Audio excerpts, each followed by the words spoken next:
Boa tarde, sejam bem-vindos ao ciclo de webinars às terças, organizado pela Divisão de Cogestão de Áreas Protegidas da Direção Regional de Conservação da Natureza e das Florestas do ICNF.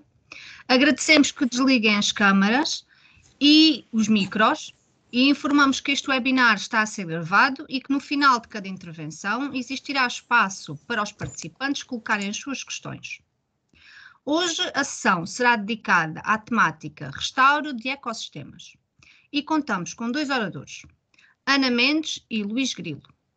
A nossa primeira oradora, Ana Mendes, tem formação superior em Biologia e Gestão de Recursos Naturais. Dedicou-se sobretudo à criação e desenvolvimento de projetos de cooperação europeus no domínio do restauro de zonas degradadas. Está ainda familiarizada com os mecanismos de contratação pública nacionais e europeus. Possui mais de 12 anos de experiência com equipas multidisciplinares de distintas universidades e entidades públicas nacionais e estrangeiras na área do restauro de ecossistemas aquáticos. De destacar a experiência em gestão de equipas e a mais-valia na experiência internacional como perita da Intergovernmental Platform of Biodiversity and Ecosystem Services.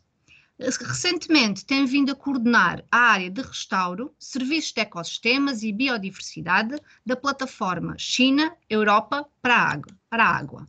Ana Mendes irá abordar o tema restauro ecológico de rios e ribeiras, enquadramento legal e impacto na qualidade ecológica do restauro. Exemplos da Europa e China. Agradecemos que desliguem as câmaras e os micros para não termos aqui interferências.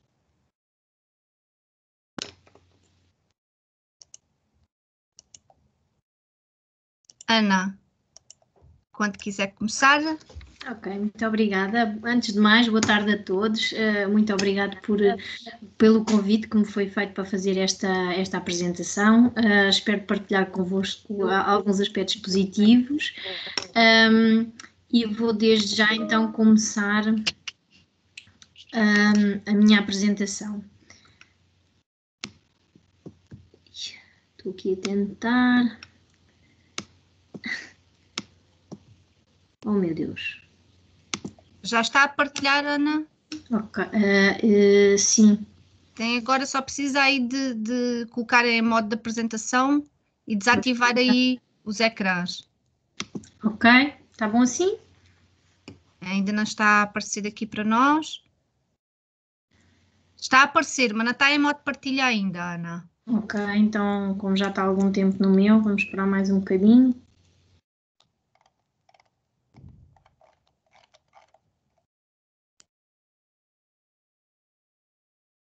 Já está? No meu aqui ainda não, Ana. Isa, consegues ver? Ainda não está em modo de ação. Agora já está a mexer qualquer coisa. Eu voltei atrás e voltei a fazer. Ok.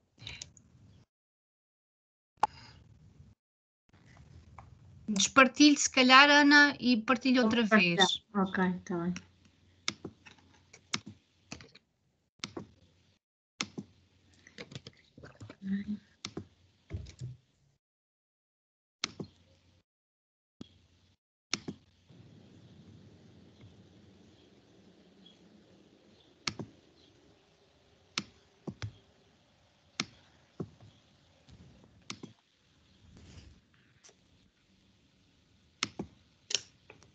E agora já está, imagino eu.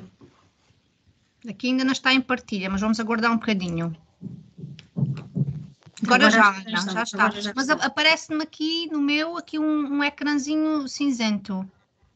Já está. Ok, pode começar, Ana. Ok. Então, vou-vos falar de restauro ecológico de rios e ribeiras, enquadramento legal, impacto na qualidade ecológica do restauro, exemplos da Europa e China. Oh, meu Deus, agora não vai. Bom, ainda não, vamos esperar um bocadinho a ver se ele vai, se demora um bocadinho, às vezes demora um bocadinho a fazer a primeira passagem. Eu vou começar por vos falar das definições científicas de restauro, depois vou-vos fazer um pequeno enquadramento sobre políticas internacionais ligadas ao restauro, que potenciam o restauro, depois falo-vos um bocadinho do enquadramento legal de políticas europeias, políticas chinesas, e depois vamos ver um caso de estudo em Portugal, e finalmente vamos comparar os resultados de projetos de restauro com o enquadramento legal que existe. Ele não está a passar.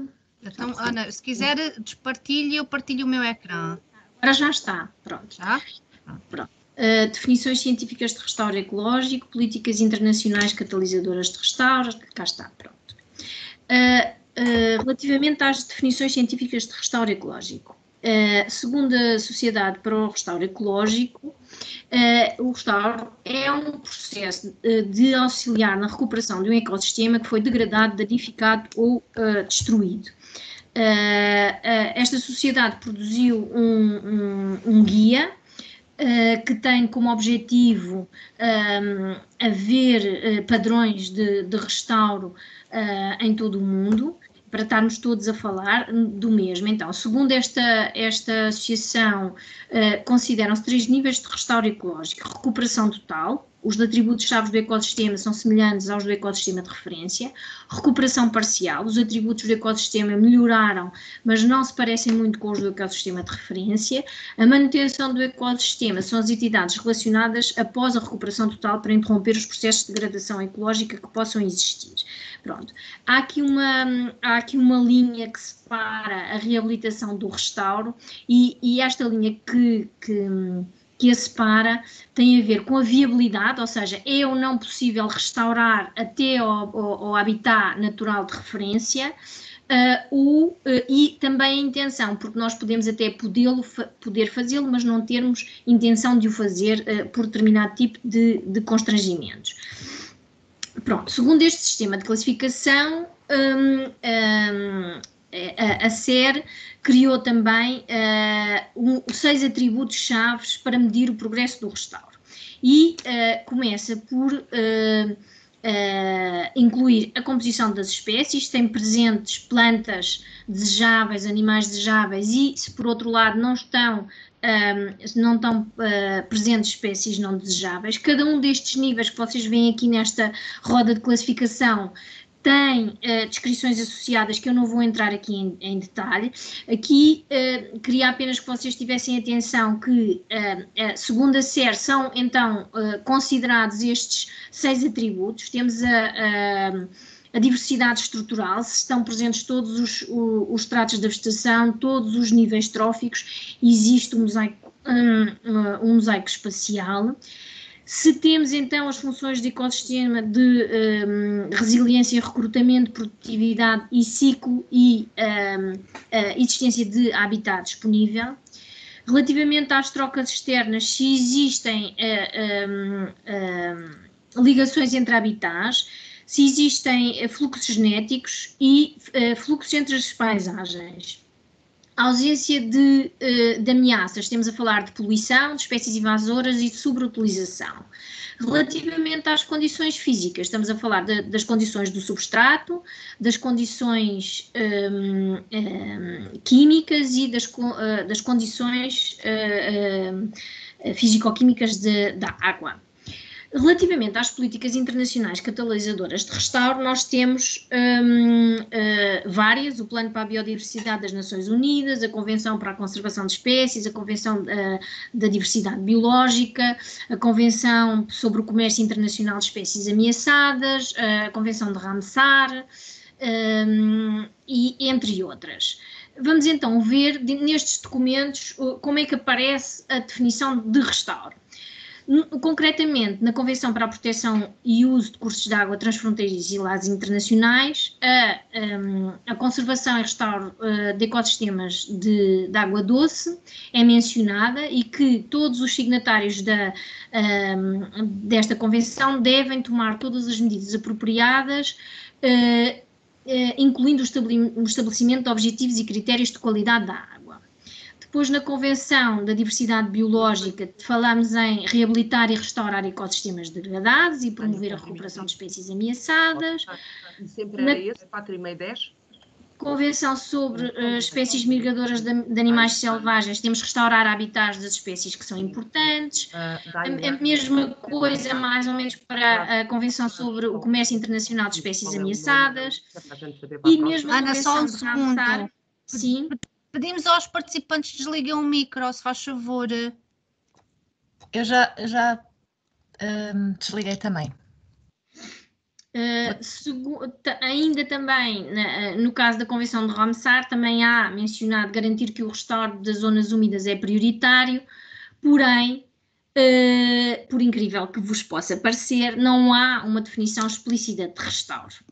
Quando nós vamos analisar as políticas europeias catalisadoras de restauro, eu não me vou perder com todas estas, mas após uma análise feita sobre o número de vezes que a palavra restauro é mencionada, e estamos a falar, se vocês virem aqui, temos a falar em restauro, mitigação, remediação e recuperação, vocês veem aqui nesta barrinha, portanto, o total, estas foram as palavras usadas, e podem ver que existe mesmo dentro destes atos legislativos, existe alguma confusão sobre o que é que queremos dizer quando falamos em restauro e remediação, ou recuperação, ou mesmo mitigação. Não deixa também de ter alguma graça que algumas destas diretivas, como a Diretiva da Responsabilidade Ambiental, falam muito mais em remediação e recuperação do que propriamente em restauro. Pronto.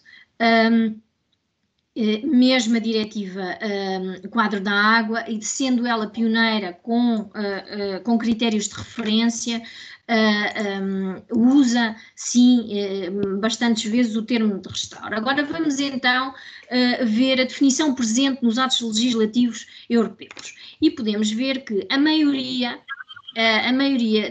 deles a definição nem sequer é mencionada. Portanto, se vocês estão habituados a ver legislação na área de ambiente, existe um ponto inicial onde se define claramente o que é que nós estamos a falar. Depois existe a menção, mas não existe definição para a Diretiva das Aves, a Diretiva de Responsabilidade Europeia, e depois temos definições implícitas, mas não explícitas, é o caso da Diretiva Habitats, da Diretiva Quadro da Água. Vamos ver então agora aqui um bocadinho as políticas chinesas catalisadoras de restauro. Vocês não conhecem, ou imagino que não conheçam a legislação chinesa, porém eu gostava de vos chamar a atenção que o que é importante aqui reter neste slide é que a Lei da Água chinesa é de 1988, tendo uma revisão muito recente, em 2016, mas vocês podem ver que todas as outras, esta aqui é, por acaso esqueci-me de pôr, Sistema de Chefe de Rios e Lagos, é de 2019, mas todas estas peças legais são todas muito recentes. E quando nós vamos ver a menção da palavra restauro nos atos legais chineses, nós vemos que há uma grande disparidade de uso, e isto ainda é mais confuso porque estas traduções são feitas com base em caracteres chineses.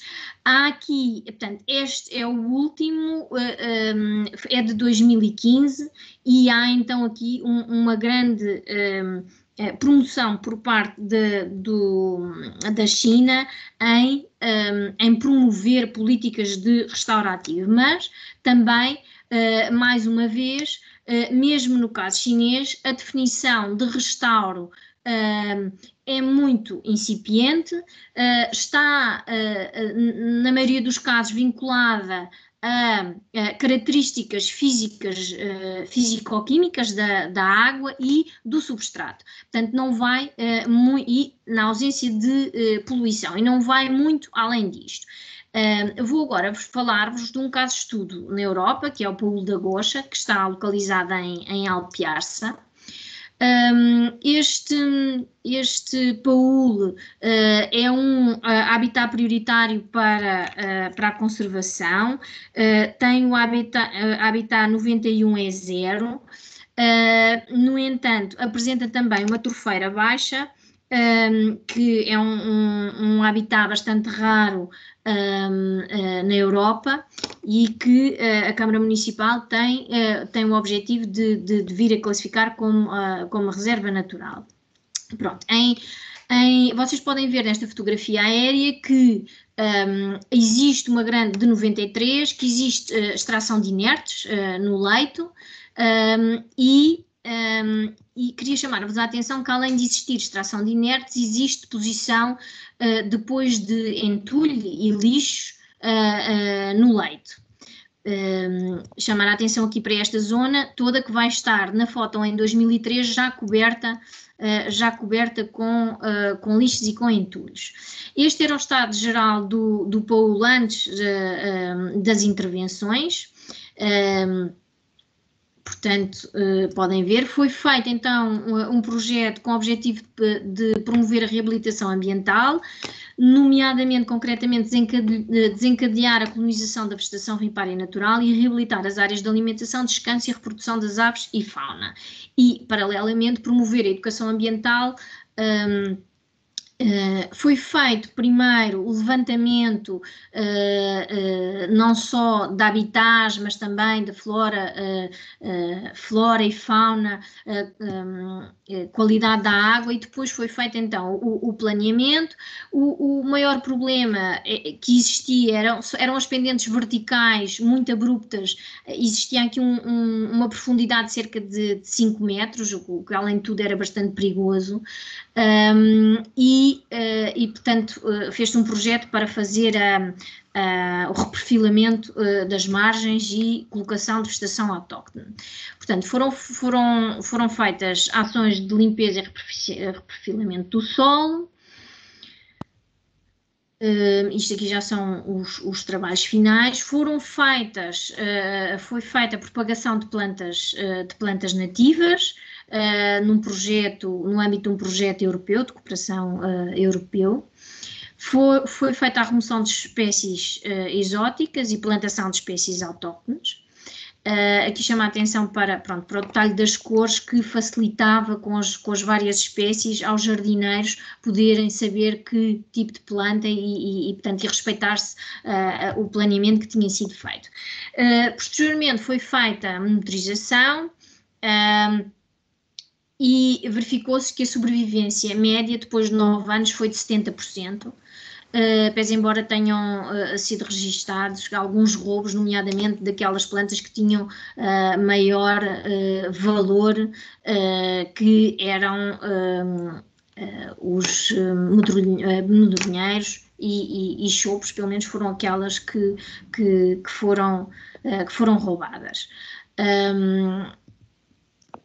Depois podemos ver que, relativamente após 9 anos, com a análise dos diâmetros à altura do peito, verificamos que existe a existência de regeneração natural, ou seja, cumpriram-se os objetivos de potenciarem-se as condições para que o próprio sistema pudesse regenerar. Depois foram também efetuadas algumas técnicas de bioengenharia, foi feito um curso e foram implementadas técnicas de faxinas vivas. Tem aqui algumas imagens apenas, portanto, antes ou durante o curso e depois. Eu não fiz aqui a tradução destas técnicas por desconhecimento. Rolos de coco vegetado também foram colocados, e depois de uma avaliação intermédia verificamos que algumas técnicas não funcionaram muito bem e essencialmente aquilo que nós detectámos foi que quando existia água muito perto havia sucesso, quando isso não acontecia as plantas acabariam por morrer. Depois, num outro projeto que nós desenvolvemos, usámos em situações de menos disponibilidade de água, usámos plantas enraizadas. A avaliação intermédia revelou que, feita em 6 meses depois, nós podemos ver que aqui a parte de ausência de ameaças que na realidade o projeto tentou controlar, nomeadamente a contaminação, as espécies invasoras e a sobreutilização. Quando o projeto terminou estava no nível 4 e o que aconteceu foi que 4 anos depois nós temos já a presença de espécies invasoras e, por outro lado, podemos verificar que a diversidade estrutural e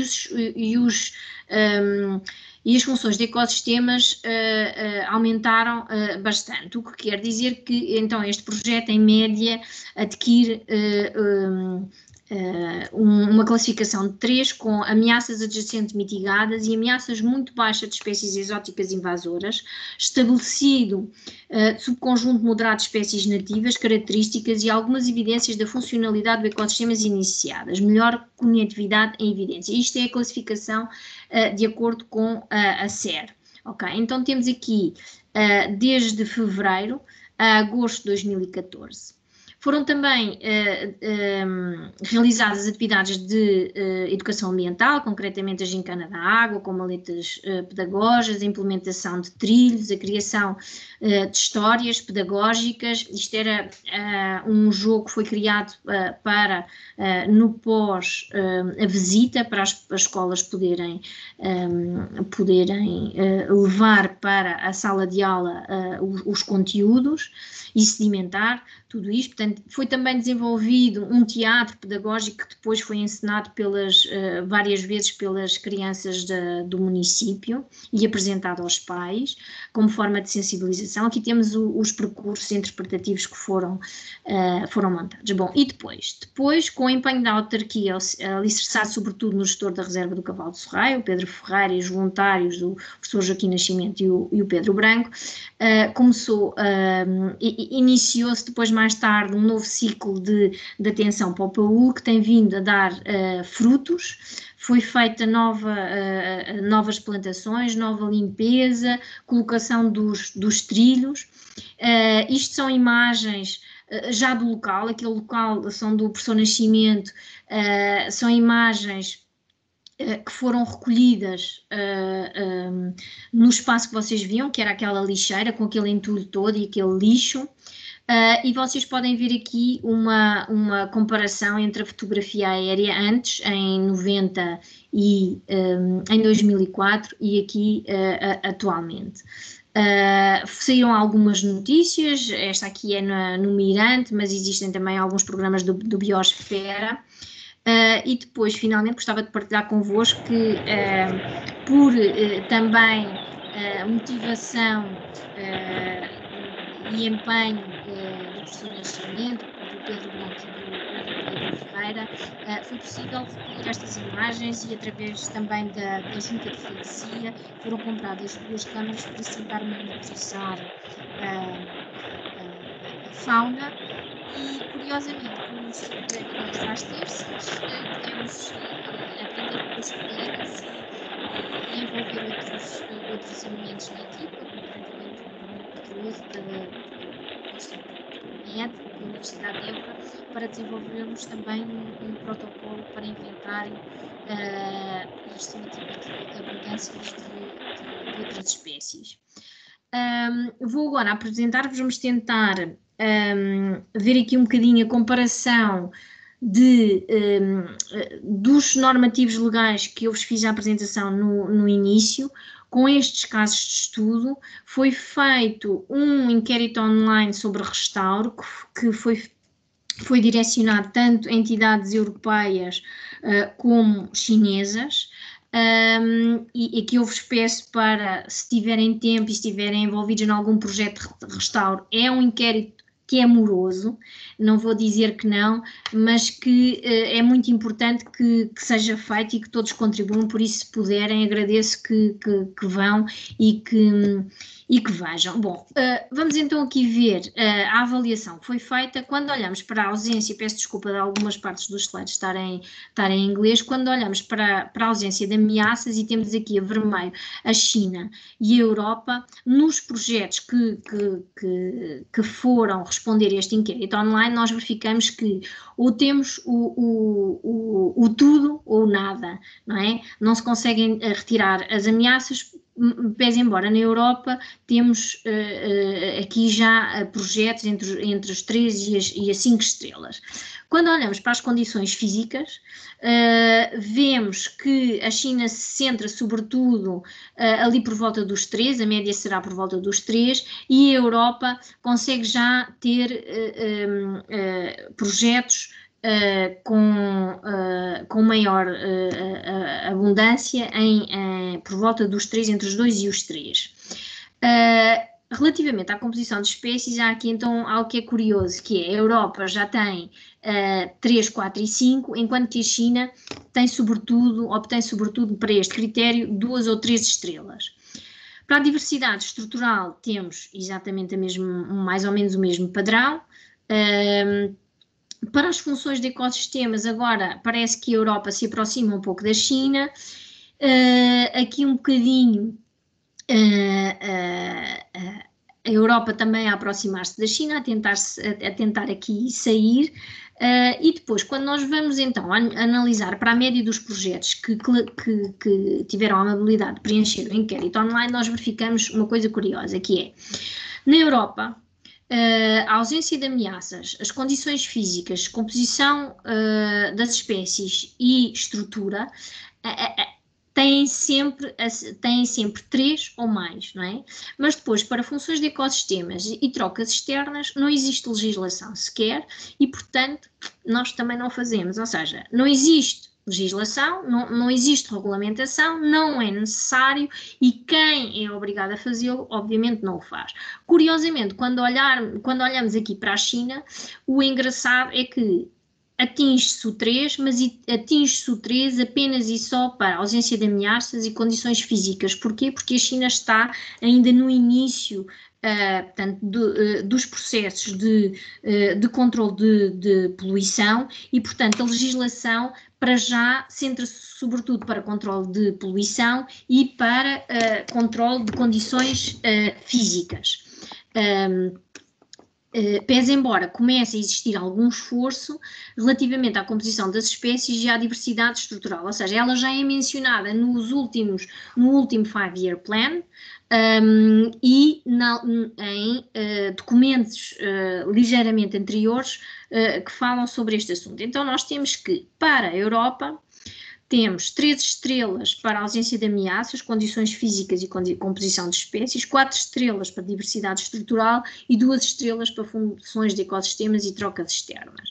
Quando olhamos para a China, então temos 3 estrelas para ausência de ameaças e condições físicas, 2 estrelas para composição de espécies e diversidade estrutural e 1 estrela para funções dos ecossistemas e trocas externas. Então, diferentes combinações de políticas conduzem a diferentes projetos de restauro ecológico. Por isso, é importante o desenvolvimento de legislação que promova e financie e garanta o restauro ecológico, incluindo as funções dos ecossistemas, o desenvolvimento de normas de restauro que levem em consideração as normas internacionais para as práticas de restauro ecológico, e o desenvolvimento de diretrizes para auxiliar os decisores, está ali um erro, os decisores políticos na concepção de projetos de restauros em contextos rurais e urbanos. E pronto, e era isto que eu tinha para vos dizer. Não sei se ainda alguém me está a ouvir. Estamos sim, senhora, Ana. Todos estão caladinhos. Muito obrigada, Ana. A audiência é vasta, mas aqui online falamos um bocadinho para o vazio, mas temos aqui participantes ainda. Ana, peço só que deixe de partilhar a sua tela. Eu pedi agora, portanto, agora temos aqui uns breves instantes para colocarem questões à oradora. Agradecemos que levantem a mão e que coloquem de forma oral. Iremos dar prioridade a quem o quiser fazer de forma oral. Portanto, aguardamos a vossa participação. Enquanto não temos aqui nenhuma pergunta oral, temos aqui já uma pergunta no nosso bate-papo. Deixem-me ver aqui do Carlos. Temos uma mão levantada agora. Ok. Temos uma mão levantada. Carlos Então, Teles. Carlos, vamos-lhe dar... Peço desculpa, Carlos, tenho que ligar o som. Carlos? Carlos Copito, não é bem o Carlos Copito. Não é o Carlos?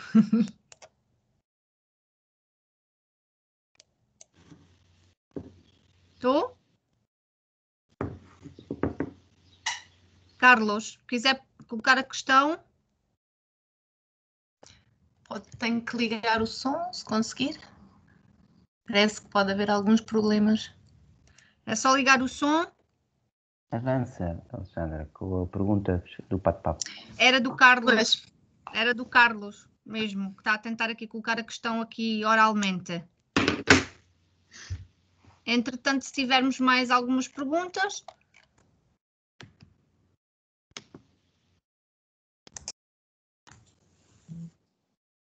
Então, o Carlos não está a conseguir colocar de forma oral, mas de qualquer das formas o Carlos escreveu aqui. Gostava de saber os custos aproximados destas intervenções, Ana.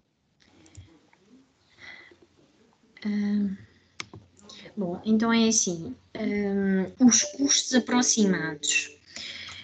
Os custos de limpeza e reperfilamento que estão ali foram cerca de 27 mil euros, ok? Isto não inclui os custos do planeamento, nem inclui os custos de planeamento, levantamento, portanto, que foi feito anteriormente, nem inclui os custos de propagação do material vegetativo, porque na altura nós queríamos fazer, até pensámos em adquirir as plantas, mas não existiam plantas disponíveis, então nós resolvemos também fazer propagação. Aliás, existe o projeto editou um livro e se vocês quiserem podem ter acesso, posso enviar, que é um guia de propagação de espécies ribeirinhas, que foi feito em parceria com os parceiros espanhóis. Portanto, e estes custos, eu diria que se nós olharmos para os custos de restauro, se calhar estão ali, restauro direto, ok? Estarão ali à volta de 50 mil euros. Se considerarmos todos os custos, está muito mais, ok? Não sei se responde à pergunta, mas pelo menos há uma ideia concreta de aquelas operações em concreto que vocês viram, quanto é que custaram, pronto. Não sei se respondi. Obrigada, Ana. Temos aqui mais questões no nosso bate-papo.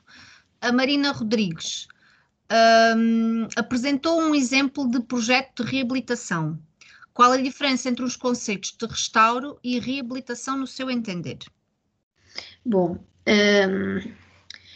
o restauro nós temos sempre como objetivo restaurar até aquilo que era o ecossistema natural.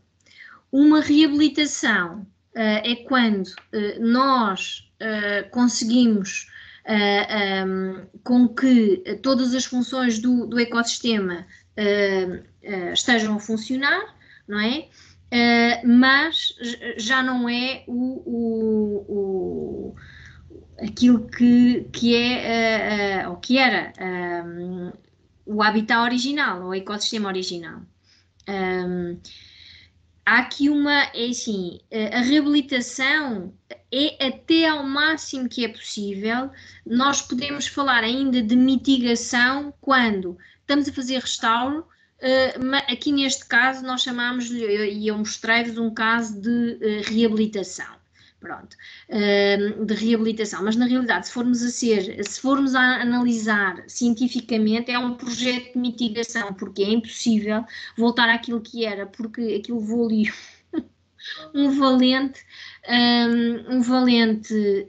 uma valente retirada de inertes, não é? E há uma alteração muito grande na paisagem e, portanto, não é possível sequer voltar àquilo que era originalmente. Portanto, há aqui esta nuance. Normalmente, todas estas coisas ficam sob o chapéu do restauro. E por isso é que é importante que nos atos legislativos haja a definição, especialmente quando nós estamos a falar em atos legais que obrigam empresas e Estados a cumprirem determinado tipo de objetivos. Porque depois pode existir aqui, claro, muitos tipos de restauro, não é? Obrigada, Ana. Temos aqui mais umas perguntas no bate-papo, mas eu vou passar aqui a palavra à Ana Vasconcelos. Ana, pode ligar o micro?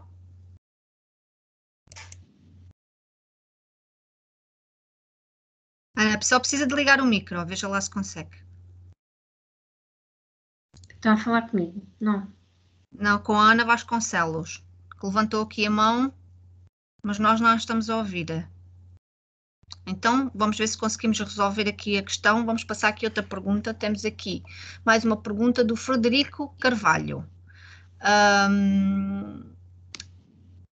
Ele diz que vai adquirir uma propriedade com extensão de rio, o rio Ovelha, em Marco de Canaveses.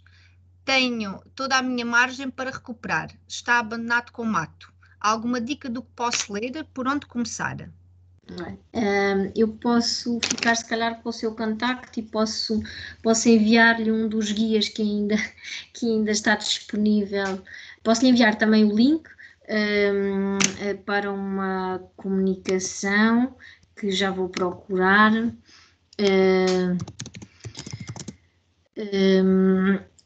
Portanto, posso enviar desde já o guia que foi feito sobre recuperação sustentada de galerias ribeirinhas. Eu estou a anotar aqui o seu e-mail, mas depois peço ajuda ao ICN para depois me facultarem estes contactos para não deixar, para não deixar as pessoas sem informação. Ana, se enviar para nós depois enviamos para todos os que se ok, está bem, então eu faço isso. Pronto.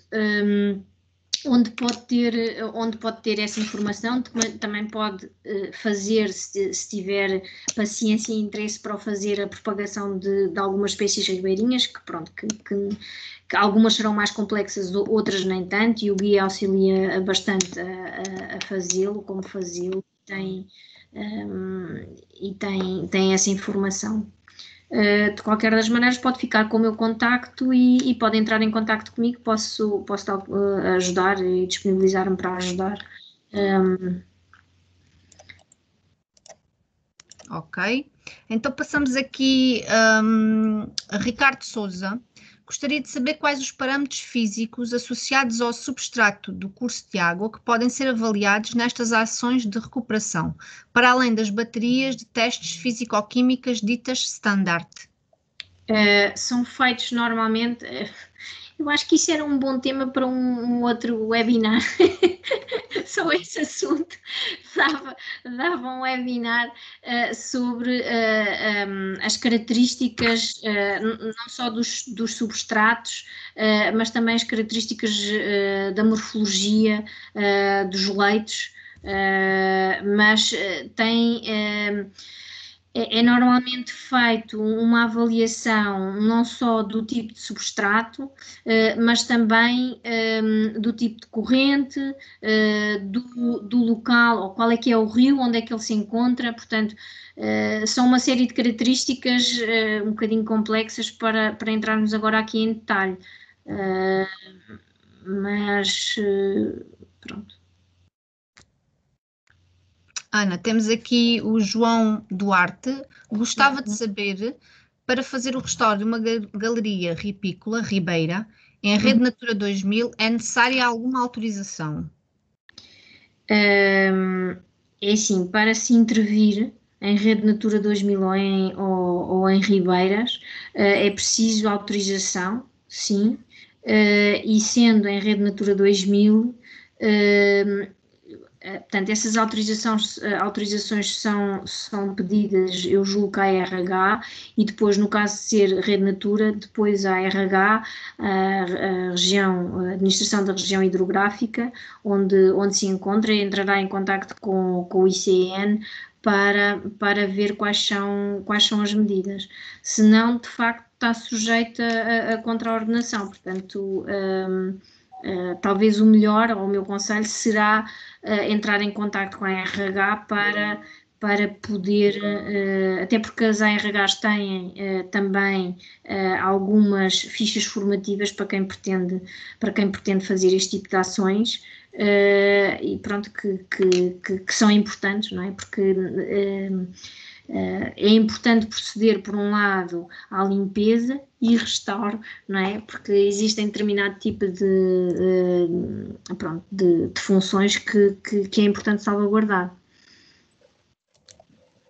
Vamos tentar aqui que a Ana Vasconcelos já coloca a sua questão. Ana, já consegue ligar aqui o micro?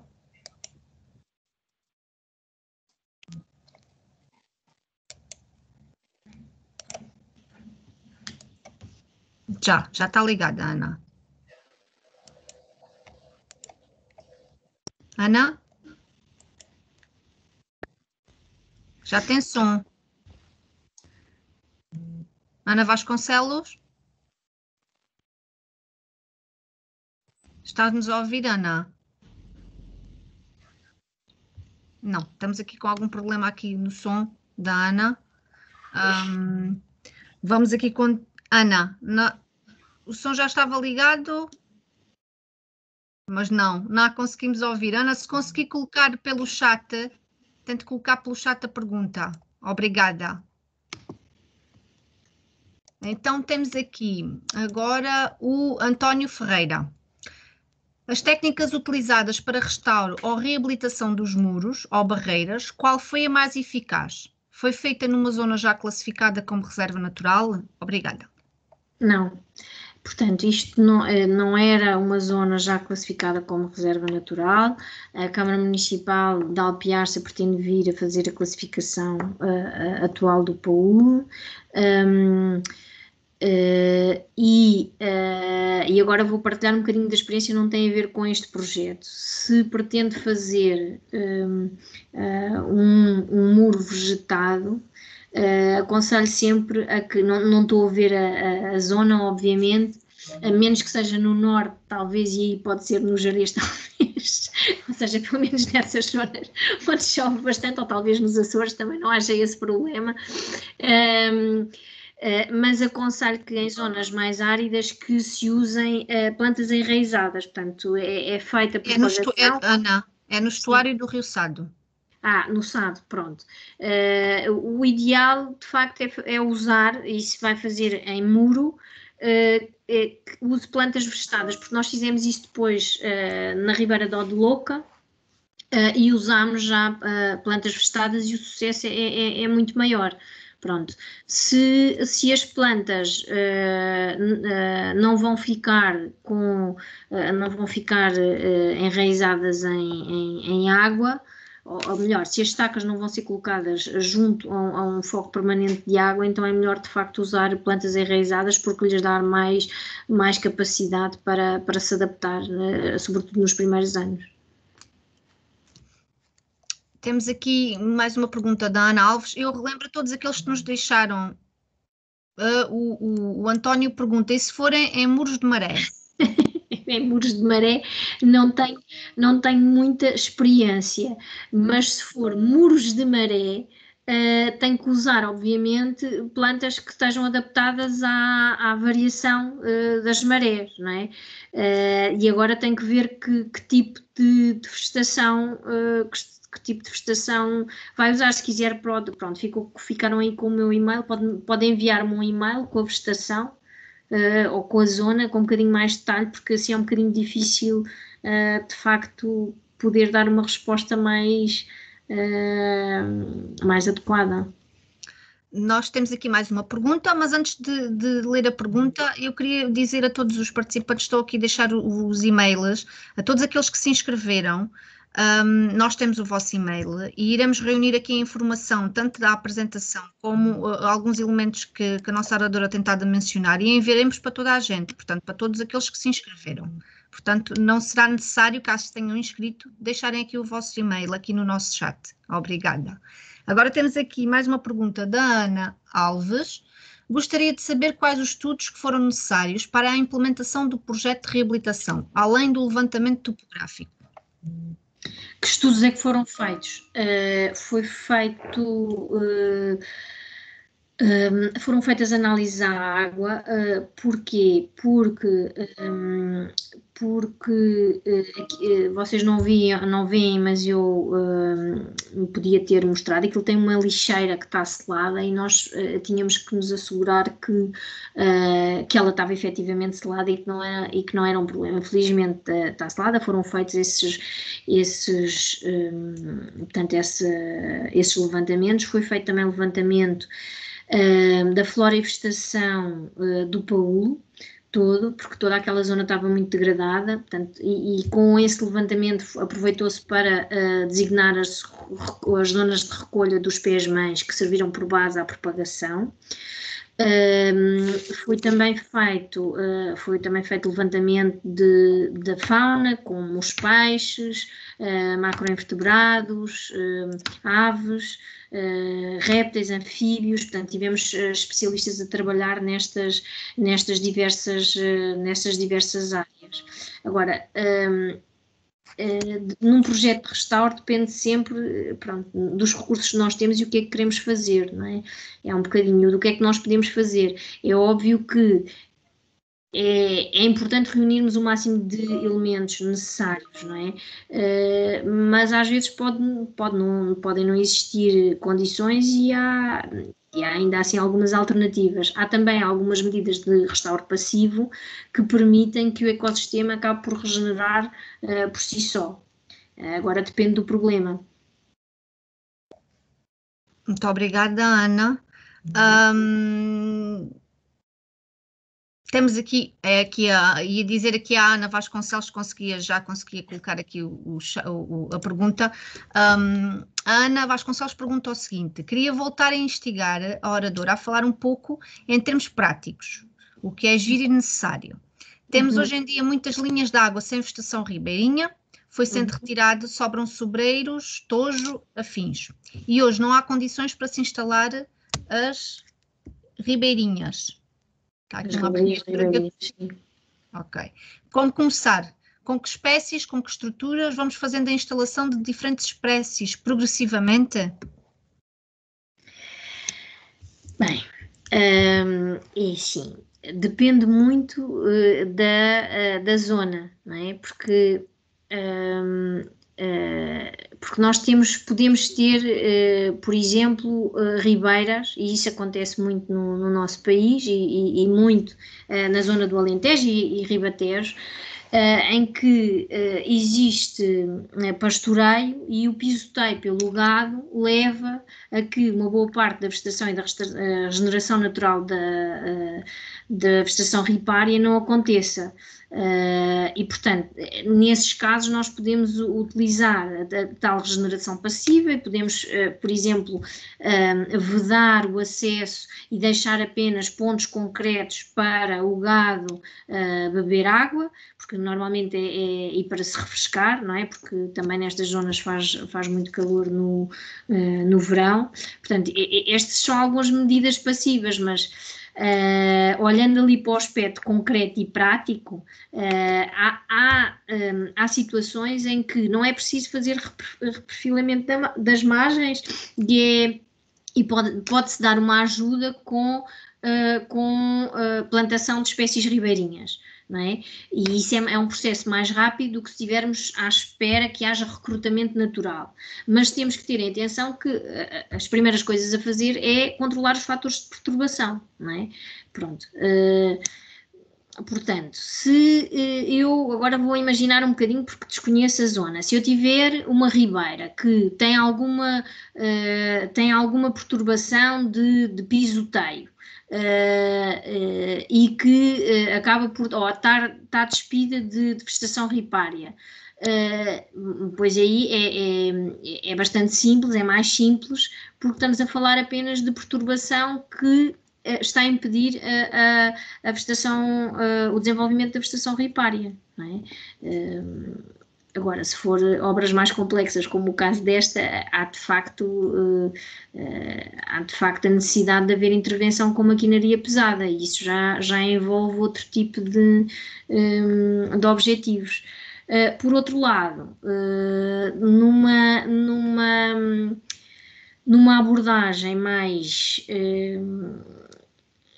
simples, ou seja, colocar apenas vegetação, temos as técnicas de bioengenharia e existem alguns cursos que são dados por vezes pela Associação Portuguesa de Engenharia Natural, que qualquer pessoa pode ter acesso, pode ver quais são as técnicas, elas são relativamente simples, não são difíceis de fazer, talvez sejam um bocadinho pesadas apenas no fator humano, mas de resto, pronto, são uma boa solução. Não sei se ajudei.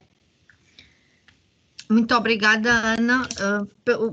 Pelo que se percebe aqui pela intervenção aqui dos nossos participantes, portanto isto é um tema que lhes interessa bastante. Nós iremos reunir, como eu vos disse, iremos reunir aqui a informação e iremos enviar para todos, mas temos aqui algumas questões ainda pendentes, mas temos que dar seguimento à sessão. Muito obrigada aos participantes que colocaram as suas questões. Posso só responder a uma? Diga, Ana.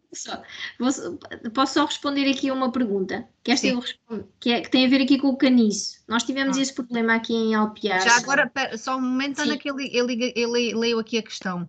É a questão da Teresa. É Sim. isso? Em áreas com crescimento de muito caniço, junto das linhas de água, qual a melhor forma de manter as jovens árvores plantadas? Cortar o caniço correndo o risco de cortar as árvores ou deixar crescer as árvores entre os caniços? Se são jovens árvores, tem que cortar o caniço, porque senão não vai ter jovens árvores, a menos algum crescimento rápido. Nós tivemos esse problema em Alpiarça e, portanto, o que nós optámos por fazer foi, enquanto eles eram jovens, a cortar uma área expressiva à volta, e depois de elas estarem, agora estão lá com o caniço por baixo, no caso foram amieiros e portanto lá está. Portanto, se são plantas pequenas, é melhor de facto fazer essa manutenção. E pronto, desculpem. Não, então, meu orador. Muito obrigada, Ana, pela excelente apresentação e aqui pelo esclarecimento das dúvidas. Portanto, temos agora que dar seguimento. De seguida teremos o Luís Grilo. O Luís é formado em Engenharia Florestal e integra o ICNF, com atuação na Direção Regional de Conservação da Natureza e das Florestas do Alentejo. Tem desenvolvido trabalho nas áreas classificadas, em matérias relacionadas com a gestão do território, com a conservação da natureza, com a defesa da floresta contra incêndios e com a implementação de planos de ordenamento. Participa também em diversos projetos ao abrigo do POCUR, LIFE e Interreg. Ora, muito boa tarde a todos. Em primeiro lugar, queria agradecer o convite para falar sobre o restauro de habitats e prevenção estrutural e prevenção estrutural de incêndios. Se calhar agora aqui o restauro, se calhar não é tanto restauro, mas mais reabilitação, porque o que nós vamos falar, dadas as circunstâncias, é tentar fazer o máximo possível por esta zona, dado que ela sofreu um incêndio bastante grande e com uma severidade bastante forte. Mas, para começar, e começando por esta primeira imagem, que enfim, abrange uma boa parte das portas de Ródão e que dá uma boa perspectiva do que é esta área protegida, que, embora tenha uma gestão do Alentejo, portanto, da Direção Regional do Alentejo, ela também está na margem direita do Rio Tejo e, portanto, na beira baixa e sobre enfim, a zona centro. Luís, peço. Sim. Não está a partilhar, penso eu. Não. Está. Repetir. Está a partilhar, está. Estava a partilhar. Não consegui ver. É preciso carregar no ecrã cá em baixo. Estavas a partilhar, Luís. É 13. 13 ali na Eu tinha a ideia que sim. Sim, mas é uma situação que não é normal, mas sim, carregando em baixo funciona, mas não é normal. Peço desculpa, parecia mesmo que eu não conseguia ver. Agora sim está. Ok. Agora já estamos todos. Ok. Obrigada. Pronto.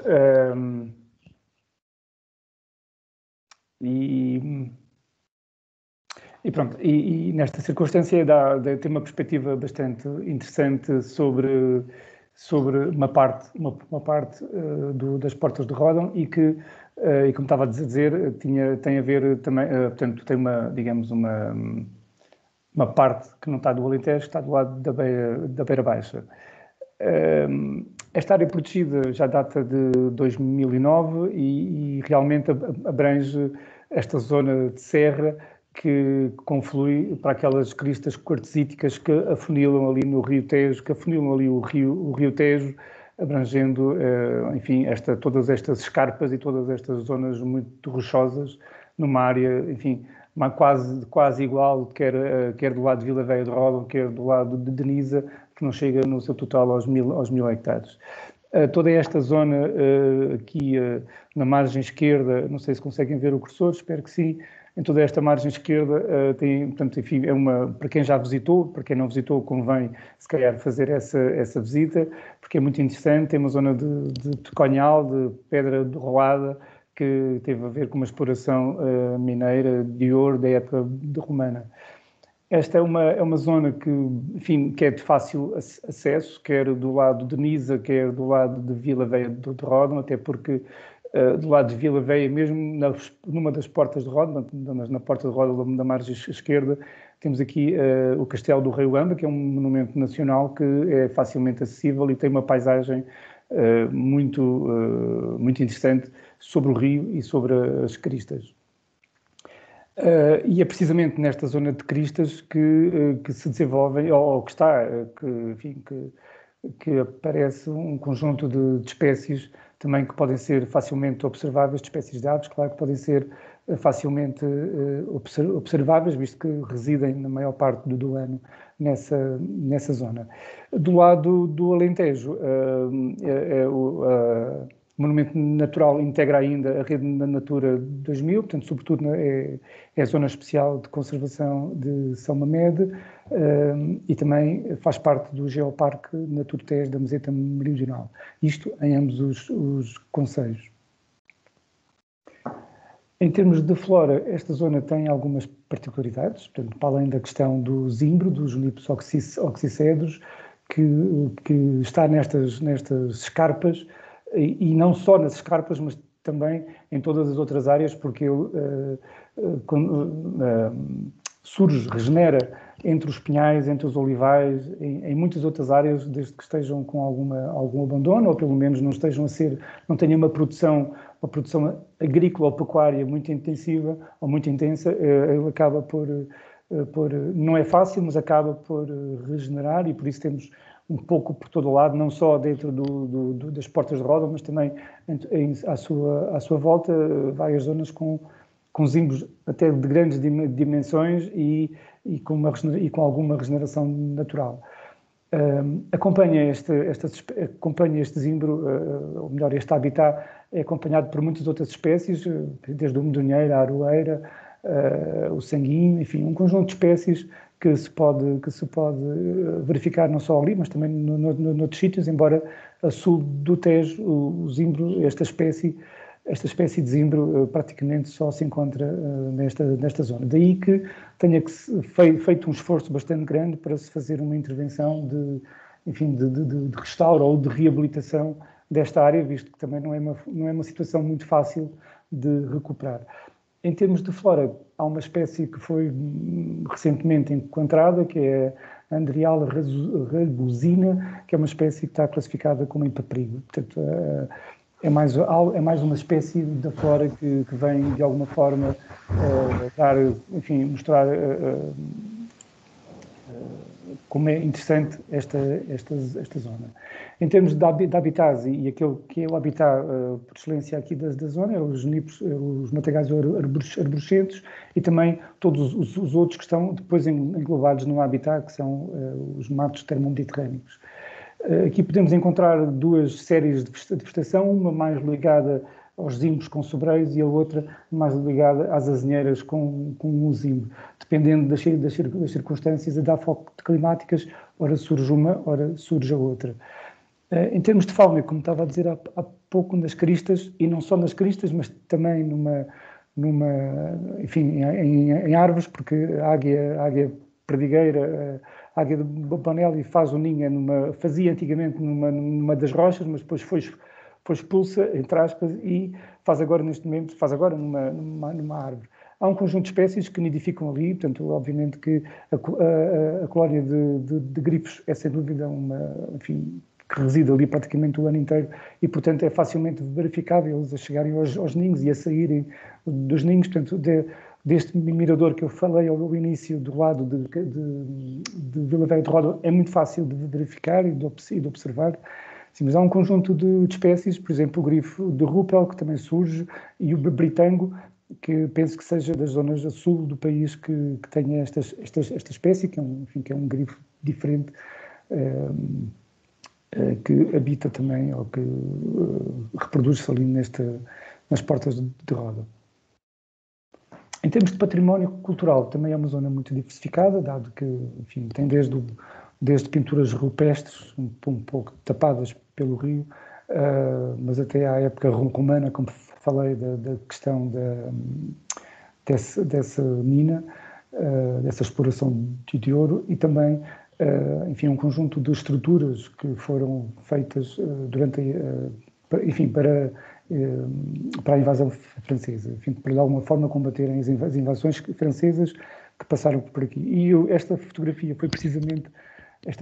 carta foi precisamente aqui colocada para mostrar estas pequenas estruturas que são muitas vezes, ou que passam muitas vezes despercebidas, se não na sua maior parte dos casos passa despercebida, porque estamos à espera de grandes coisas, mas não, são pequenos muros, onde eram muros de pedra seca, ou pelo menos neste momento estão muito destruídos, onde eram colocadas as baterias e onde as pessoas ficavam à espera que viessem os franceses para depois poder dar combate. Portanto, estamos a falar de estruturas que neste momento estão mais à vista, mas que estavam todas elas cheias de vegetação natural e obviamente de vegetação, de arbustos, etc. E que são muitas, mas estão muito espalhadas quase todas elas nos cimos das encostas. Em 2017, então, ocorreu este incêndio, que foi um incêndio que já chegou, portanto, vindo do lado da Beira Baixa, portanto, de norte para sul. Começou em 23 de julho, do lado de Santo André das Tejeiras, correu muito, e 25 de julho, 24 e 25 de julho, atingiu as portas de Ródão, saltando precisamente o rio Tejo.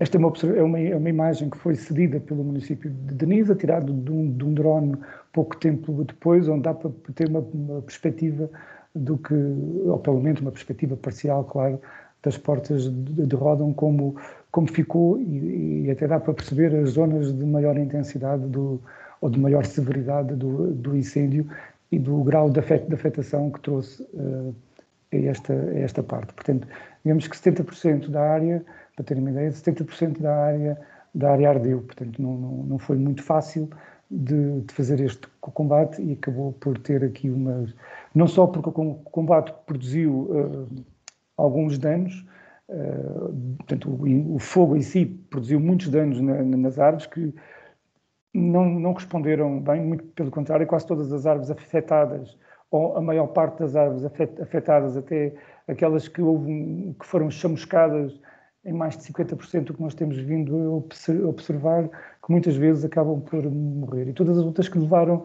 com o fogo um pouco mais de intensidade morreram, não houve rebentação de toiça ou de raiz, e também em termos de sementes não se verifica a rebentação, enfim, de sementes que estavam no terreno, que devia de haver muitas, e também não se verificou, ou pelo menos nós não conseguimos verificar, regeneração natural. Portanto, isto são algumas das imagens do incêndio. Portanto, a primeira, maior e a cores, foi do lado de Vila Veia, portanto, no momento que ainda o incêndio estava a descer em costa para o Rio Tejo, e depois os outros já são um exemplo do que aconteceu, e aí chama a atenção para ver a intensidade e a severidade do fogo, porque a própria matéria orgânica, o próprio solo foi extremamente danificado. Se pudermos verificar que nas zonas de rochas, e quase todas as serras, o topo das serras são bastante rochosas, têm muita pedregosidade, podemos verificar bem até onde é que foi. Esta imagem do canto inferior esquerdo, podemos ver zimbros, parte deles queimados, mas muitos deles que acabaram por não estar queimados, mas mais tarde o que se verificou é que acabaram por morrer, provavelmente porque a intensidade da chama foi muito forte e afetou provavelmente o seu tronco, e a partir daí acabou por, embora não queimando a copa, acabou por afetar o tronco e acabaram por morrer. Nestes casos ainda esperávamos que houvesse semente a germinar no meio destas rochas, onde poderia provavelmente haver interstícios, e que há de certeza interstícios onde há essas sementes, mas não se tem verificado. Agora também já não é tão fácil, porque entretanto a vegetação recobriu, como é normal, recobriu estes espaços. Uma primeira intervenção que houve logo a seguir aos incêndios foi precisamente no controle destas linhas de água, sobretudo nas zonas de cabeceira, feitas pelos municípios de Nisa e de Vila Veia de Ródão, para tentar de alguma forma suster erosão, não é para suster erosão, mas para suster os fenómenos erosivos provocados pelas primeiras chuvas,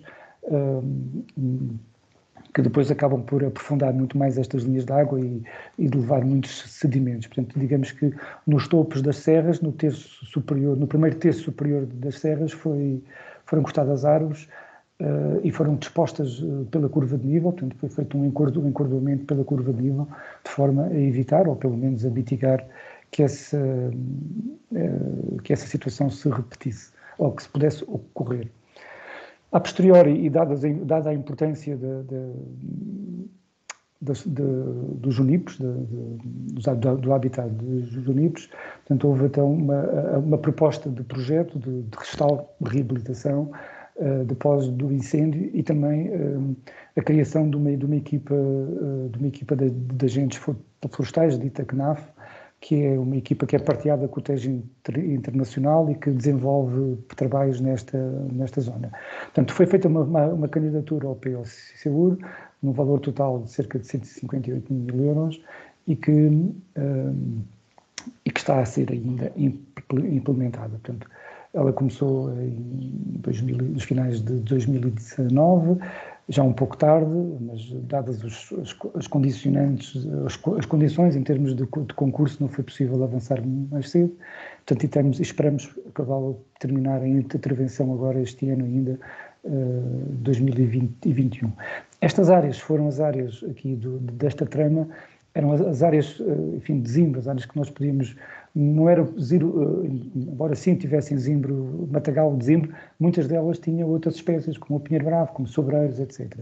Mas muitas mesmo com pinheiro bravo, imiscuídas no pinheiro bravo. Esta zona aqui, mais a oeste, é uma das zonas que não sofreu qualquer incêndio, portanto o incêndio não chegou lá, e é uma zona que está muito naturalizada e que hoje em dia faz parte até de um percurso pedestre da Câmara de Nisa, que é o PR9, e que atravessa toda a zona aqui da Serra, e depois um habitat, o que ainda se pode ver um habitat de zimbro, portanto um zimbral com boas características, atravessa aqui a Ribeira e depois percorre toda esta zona aqui do Cocanhal. Portanto é um percurso que tem uma boa perspectiva não só para as Portas de Ródão, para o monumento natural, mas também para se ainda poder observar uma área ainda natural de zimbro. Uma das situações que... um salto, sim. Portanto, para além desta estabilização das encostas, depois, para implementar o projeto, houve que primeiro falar enfim, delimitar as principais áreas, falar com os proprietários, o que não foi fácil, como devemos compreender. Isto são zonas com prédios, como está aqui esta imagem, este quadrado destacado, são prédios muito divididos, são corelas que atravessam de um lado ao outro, nem sempre foi fácil de contactar. Também foram lançados 2 editais, quer para Nisa, quer para Vila Velha de Ródão, precisamente para tentar alertar as pessoas, para que nos contactassem, para que isto pudesse ser posto em prática. Portanto, foram estabelecidos acordos com esses proprietários, que conseguimos, para avançar. O porquê também desta escolha dos cimos das serras, sabendo que o zimbro está também espalhado, existe óbvia regeneração nas encostas. Portanto, nós tentámos ir para as zonas onde sabemos que, enfim, existe menor interesse em termos de produção e, portanto, tentámos chegar àquelas áreas que as pessoas, por norma, não fazem qualquer tipo de intervenção, são áreas mais abandonadas e, portanto, enfim, que nós conseguiríamos de alguma forma aliciar, se é que se pode dizer assim, aliciar as pessoas para fazer a recuperação daquele espaço, garantir um melhor ordenamento e também, ao mesmo tempo, ter uma perspectiva de que nestas zonas de comunhada também é importante ter um controle da carga de combustível, de forma que se consiga, enfim, esta área já ardeu várias vezes, não é a primeira vez, não ardeu a primeira vez em 2017, já ardeu pelo menos mais outras duas vezes, não uma área tão grande como desta vez, mas teve outros incêndios e, portanto, se tivermos estas áreas, pelo menos as linhas de comunhada são aquelas mais fáceis de intervencionar, com uma carga de combustível mais reduzida do que o restante, conseguimos de alguma forma salvaguardar ou pelo menos tentar combater ou dar a oportunidade de ser feito o combate. Tendo estas áreas delimitadas,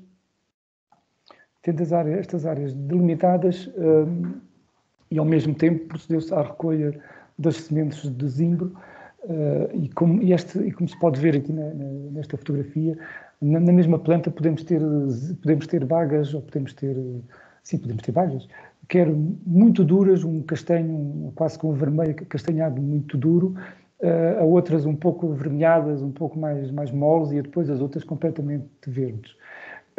Pois quais é que são as melhores? Estamos ainda a tentar encontrar. Nós apostámos mais naquelas maduras, moles, ainda antes de ficarem muito rijas, porque facilita tirar as sementes que estão dentro destas bagas, que são por norma 2, 3 e às vezes só uma, e pelo que percebemos a viabilidade dessas sementes, e também pelo que a bibliografia diz, a viabilidade delas é bastante baixa. E isso trouxe-nos muitos problemas para fazer a sua reprodução em viveiro. Que apostámos não só nas sementes, mas também em fazer estacaria. Experimentámos também fazer estacaria, que até teve inicialmente um bom desenvolvimento, mas depois não, por outros fatores que não da planta, por outros fatores de produção, acabou por não resultar tão bem. Mas é algo que não se abandona e que estamos a tentar ainda, não é? Estamos a tentar e todos os anos recolhemos mais espécies, mais sementes e mais partes de plantas para fazer depois essa estacaria. Portanto, Quem fez esta estacaria foram os nossos viveiros do Sabugal, portanto, tanto do lado de Castelo Branco e também em Castelo Branco, a Escola Agrária de Castelo Branco e também o viveiro do ICMF em Valverde, Alcácer do Sal. Portanto, foram as pessoas que vieram, que fizeram a recolha, também com os vigilantes da natureza aqui da região, e que tratámos a semente, e partir esta semente, tirar a parte resinosa que de alguma forma inibe que as sementes despertem, não é um processo fácil, teve que se aprender, teve que ver qual é que foi a melhor técnica enfim, e ver também quais é que foram os melhores resultados. Produziu-se algumas muito aquém daquilo que nós estávamos à espera, precisávamos de bastante mais e queríamos ter mais, mas não foi, enfim, não foi assim possível, mas obviamente que muito para além do projeto vamos continuar a apostar e a repor as plantas, assim que à medida que as vamos tendo, vamos repondo cada vez mais as plantas. Este projeto, o objetivo dele, para além de recuperar, de reabilitar toda esta zona, tem também a ver com o facto de termos, sendo habitats protegidos, sendo habitats que constam da diretiva, habitats precisamente, nós temos a obrigação de os manter num estado de conservação favorável. Obviamente que os matagais de zimbro existem noutras partes do país, nomeadamente no Douro, onde têm vastas áreas.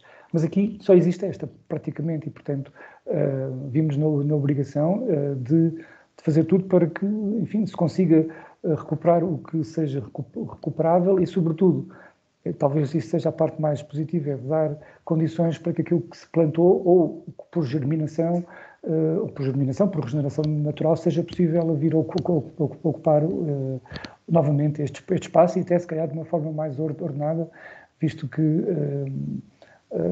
a intervenção teve essa perspectiva. Portanto, o projeto, e como digo, As entradas dos plantanetes vão... Peço desculpa. A intervenção não começou logo a seguir logo em 2018, só começou depois mais tarde, e, portanto, abrangeu uma área de 100 hectares. Ainda estamos a trabalhar nesta área devido a várias vicissitudes, portanto, não se conseguiu trabalhar logo de forma contínua. Continuamos a trabalhar nesta área e, portanto, numa área de 100 hectares, onde foi feita uma intervenção até bastante demorada e pesada, porque todo aquele pinheiro bravo que existia foi preciso ser cortado, portanto, estamos a falar de pinhal sem valor comercial, portanto, todo aquele material seco, quer de zimbro, quer das azinheiras, sobreiros que não rebentaram, e por isso também foi preciso esperar um bocado de mais tempo para ver o que é que do sobreiro e da azinheira, enfim, era viável, e também a perspectiva de perceber se da toiça do zimbro poderia, ou da raiz do zimbro poderia germinar portanto, podia haver alguma germinação, tal como não se verificou, portanto, procedeu-se ao seu corte. Portanto, o corte foi, enfim, não foi fácil, conseguiu-se na maior parte da área, ou em quase toda a área, depois com o seu estiaçamento, enfim, com o tratamento possível. Não foi possível produzir estia em toda a parte, porque também havia essa necessidade em algumas zonas de criar manta morta para que fosse, enfim, para reduzir ao máximo a questão de erosão, mas também para dar, visto que o incêndio teve uma severidade alta, e por isso ganhar alguma matéria orgânica para que as plantas, quando fôssemos colocá-las, tivessem mais nutrientes para se poderem desenvolver. Onde não foi possível de remover e destiaçar, porque basta ver aí a zona de pedras e de rochas, que é difícil, e também qualquer tipo de máquina que depois fosse pescar este tipo de material acabaria por destruir outras espécies, outras plantas que queríamos ver protegidas. E por isso na impossibilidade de execução dessa operação na totalidade, portanto, acordoámos, juntámos, cortámos, acordoámos, e agora, com o tempo, com a chuva, com o calor, etc., estes encordoamentos começam a baixar e até podem criar boas condições para outras espécies virem a desenvolver-se. Nas linhas de comunhada houve então e também porque durante o incêndio houve a utilização de máquinas de rasto que tentaram cortar o caminho ao incêndio. Enfim, isto produz sempre uma emaranhada de material danhoso, com terra, pedras, etc., porque nessas alturas nunca pode haver o cuidado de ver, temos que proteger aquela espécie, ou temos que proteger esta zona, ou esta mancha, e, portanto, houve que, enfim, reduzir essas áreas a zonas mais planas, de forma que se pudesse constituir como áreas de gestão de combustível, para que de futuro, pelo menos as estradas que estão na linha de caminhada estejam mais protegidas, e se houver algum incêndio facilmente se consiga chegar e debelar esse incêndio.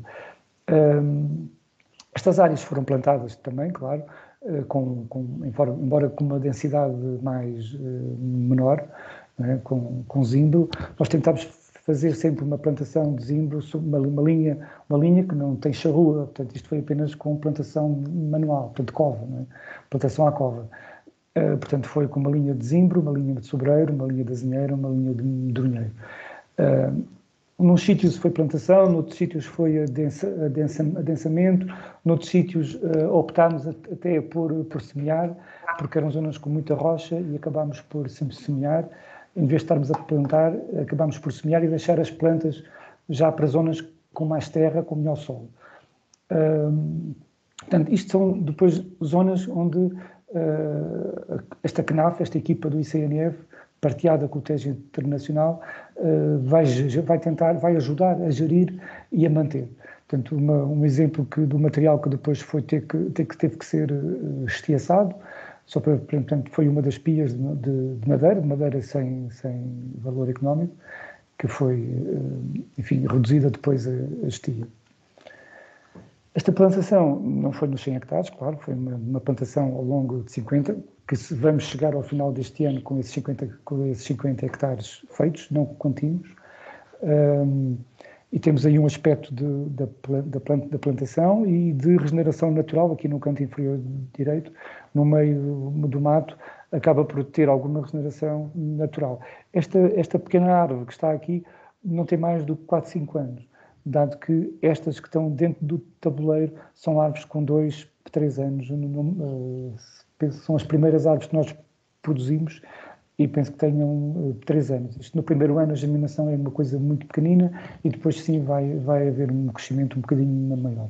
Portanto, isto era um dos tabuleiros que nós plantávamos, portanto tentámos fazer sempre por linhas e por canas, para ter uma perspectiva sempre de saber onde é que estão as plantas, porque depois é preciso fazer, digamos, a reposição, certamente a reposição de mais plantas, e também porque vai ser preciso gerir a vegetação natural que vai nascer e para tentar de alguma forma salvaguardar estas plantas e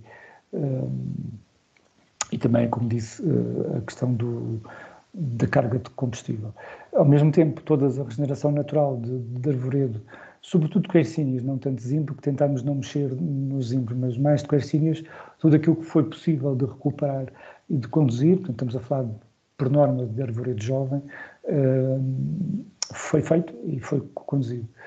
Uma das principais preocupações que nós tivemos com a plantação destas árvores foi que, à medida que as íamos plantando, íamos, enfim, resguardando o máximo possível, para que depois também durante o verão estejam, enfim, o facto de sabermos que tem vegetação à sua volta, temos a garantia de haver vegetação morta, também temos a garantia de haver mais umidade, porque nestas zonas no verão são extremamente térmicas e acaba por atingir temperaturas extremamente elevadas, portanto vai haver aqui um choque térmico bastante forte e por isso não sabemos como é que vão reagir estas espécies. E por isso tentámos tapá-las ao máximo com a vegetação que se produziu, portanto, com os restos dos matos já secos, de forma a garantir que dão alguma proteção a essas espécies. E ao mesmo tempo também de escondê-las um pouco dos javalis e dos veados, que foi uma das questões que nós aqui identificámos, que tínhamos muitos vestígios de veados a percorrer estas zonas, para além do javali, mas o javali é normal e o veado também neste momento é normal e percorre muitas destas zonas. Este verão vamos efetuar uma rega não vai ser uma rega em todas as plantas, vai ser uma rega localizada e onde se consiga chegar com um pequeno trator para ver se conseguimos, enfim, garantir que durante o verão elas tenham alguma água para o inverno seguinte termos, enfim, o maior número de plantas possível. Para quais foram as maiores dificuldades que nós aqui encontramos para garantir o sucesso desta operação do POCCU? Bem, as condições do terreno eram difíceis, são difíceis, e esse facto, qualquer prestador de serviços tem alguma dificuldade de se adaptar a estas zonas, porque a maior parte das intervenções são manuais. Portanto, o corte de matos, na sua maior parte, é feito com motorroçadeira. O transporte é feito manualmente para determinadas zonas, portanto, as máquinas ou as viaturas andam até nas estradas, mas depois tudo o resto tem muita rocha para se poder trabalhar. É preciso tudo ser feito com algum cuidado, não só por uma questão de segurança, mas isso consome muito tempo ao prestador de serviço. Claro que tem uma perspectiva sempre também de ter lucro nestas intervenções. Esta imagem dá-me uma perfeita noção de onde é que nós andamos a trabalhar. Mesmo vimos aqui esta torre, que é o Castelo do Rei Uamba, alojado na margem direita do rio Tejo, do lado de Castelo de Vila Velha de Ródão, e nesta encosta aqui foi toda ela trabalhada, foi feita uma abertura em faixas, precisamente para que não se retirasse a vegetação toda. Portanto, foi feita uma abertura em faixas, e também porque ganhamos também um ensombramento para estas plantas, e toda esta zona aqui do Pinhal, aqui nesta zona, também está neste momento a ser intervencionada, e depois toda esta linha de comunhada ao longo da estrada foi intervencionada. Nesta zona aqui é a zona mais próxima da margem esquerda do Rio Tejo, já do lado da Anisa. Esta zona não foi intervencionada, embora tenha ardido. É uma zona impossível de intervencionar, mas, portanto, os zimbros estão lá, como nós podemos verificar, e continuam a desenvolver-se. Uns morreram, outros estão-se a desenvolver. Portanto, essa é a principal dificuldade, foi sem dúvida a adaptação do prestador de serviço a estas condições difíceis do terreno. E nós, inicialmente, no projeto tínhamos uma área até diferente, mas depois o lançamento do concurso adaptámos melhor esses polígonos às áreas que considerámos na altura não é que sejam fáceis, mas, enfim, que tinham alguma maior facilidade de acessibilidade. As próximas ações, temos que investir no conhecimento de como reproduzir esta espécie, sem dúvida. Isso é a maior dificuldade que temos, e, portanto, temos que continuar. A recolha é simples, pica-se, mas, enfim, é simples, picamos bastante, mas é simples. Temos que saber que tipo de tratamento é que temos que dar às sementes, que é para depois podermos, de alguma forma, garantir que há uma boa germinação, sabendo sempre que não vai além dos 25%, 30% de germinação, da quantidade total de sementes que a gente tem. Portanto, vamos ter que fazer, de futuro, as próximas ações vão ser ações de gestão da vegetação, ações de plantação, e, sobretudo, agora já de retencha deste inverno, de retencha das plantas mortas, e de continuação de plantações, mesmo fora do projeto. Temos de ter capacidade depois de continuar a fazer a reposição de plantas, até termos a garantia de que vamos ter uma área bem desenvolvida, ou pelo menos com uma quantidade de plantas que nos dá a garantia de poder vir, enfim, a reabilitar este habitat, que provavelmente não é que ele fosse na extensão toda, fosse um habitat puro e duro de matagal arborescente, porque tínhamos muita situação em que havia muito pinheiro incluído, e se calhar esse pinheiro foi também o responsável porque esses zimbros conseguissem sobreviver e desenvolverem-se, mas agora estava na altura esteve, enfim, deveria estar na altura, se não tivesse ardido, de poder retirar o pinhal, ou pelo menos desadensar esse pinhal para poder garantir o desenvolvimento das outras espécies. Esta área toda teve um projeto LIFE, há se não me engano, em 2005, 2006, em que precisamente fizemos esse desadensamento e o Zimbro respondeu muitíssimo bem. Respondeu muitíssimo bem, desenvolvendo-se e criando áreas contínuas a seguir às intervenções. Portanto, temos que recuperar essas áreas em conjunto com o sobreiro e com a azinheira e com os medronheiros e outras plantas que vão surgindo, que fazem parte destes habitats, para enfim, compor, para reabilitar esta área. Portanto, nós aqui temos estado a trabalhar com a equipa do Corpo Nacional de Agentes, com um colega, o Agostinho, os vigilantes, Ana Cavaco e o João Batista, a Laura e a Mónica são as pessoas que estão nos viveiros do ICNF, e que são responsáveis também por produção das plantas. Elas são verdadeiramente as responsáveis pela produção das plantas. Mais o Carlos Grácio, um colega que está na Escola Agrária, que também teve um bom papel a desenvolver muitas espécies, muitas plantas, conseguiu obter muitas plantas e também outras que já tinha de recolhas que já tinha feito em outros anos. E pronto, eu já agora voltava só aqui ao primeiro slide, só para agora, neste caso, identificar as áreas que foram intervencionadas. Portanto, estamos a falar desta área toda do topo, esta área toda aqui por cima, portanto, aqui ainda tem, na fotografia, ainda tem muito arvoredo seco, e toda esta encosta, por aqui acima, foi toda ela intervencionada, mais esta zona aqui. Esta dá uma boa perspectiva, esta fotografia é tirada precisamente desse percurso pedestre, que é o PR9 de Denisa, para além de, como eu disse ao princípio, de passar pelo matagal de Zimbro em muito bom estado, tem uma boa perspectiva de todo o Monumento Natural das Portas de Roma. E pronto, terminei. Muito obrigado. Obrigada, Luís. Pedia-te só que deixasses de partilhar a tela. Portanto, podíamos agora aos participantes que queiram colocar questões, que o façam. Questões que queiram ver esclarecidas, poderão levantar a mão e nós daremos a palavra, ou poderão colocar aqui no nosso bate-papo.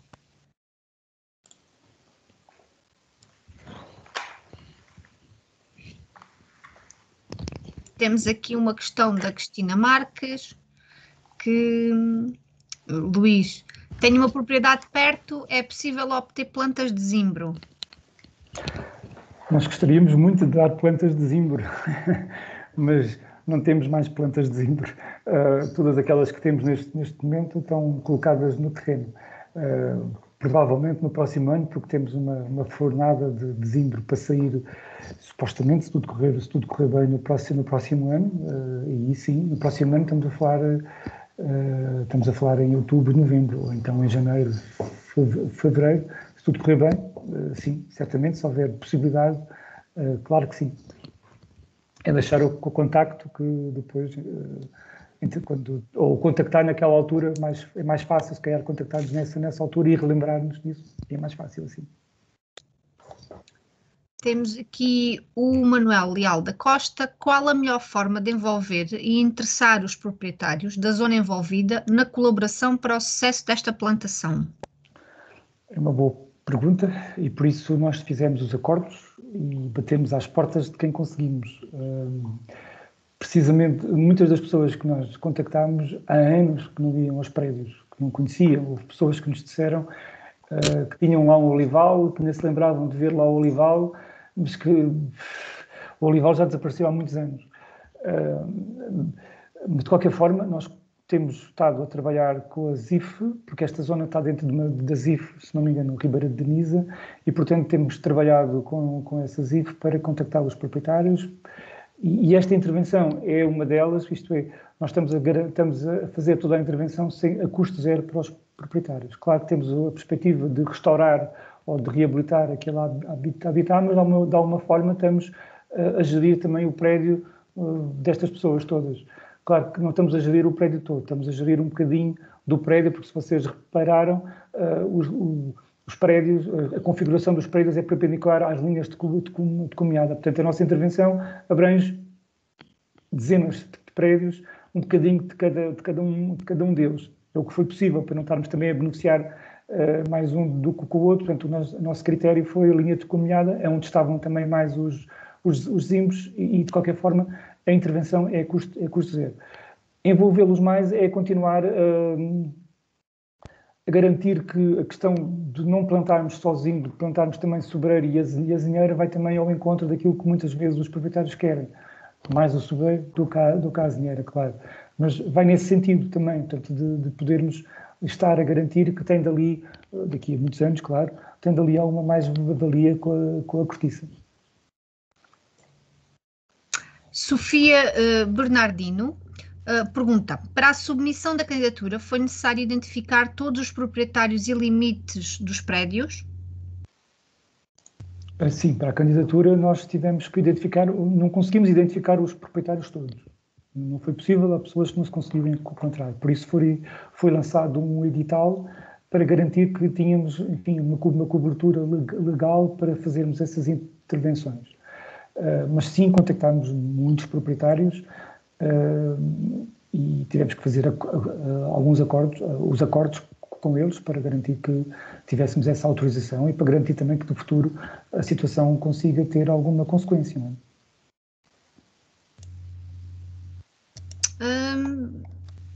Ainda estamos a aguardar mais questões. De qualquer das formas, fica aqui o e-mail também do Luís. Algumas questões poderão entrar em contacto diretamente com o Luís Grilo. Não tendo mais questões, eu agradeço a presença da Ana Mendes e do Luís Grilo pelas apresentações que nos deixaram esta tarde. Muito obrigada a todos os participantes que participaram nesta sessão. Uma boa tarde e um bom resto de semana e esperamos encontrar-vos na próxima terça-feira, no próximo webinar. Muito obrigada a todos. Boa tarde. Obrigado e boa tarde. Boa tarde, obrigada. Obrigada, boa tarde. Obrigada. Boa tarde. Boa tarde. Obrigada.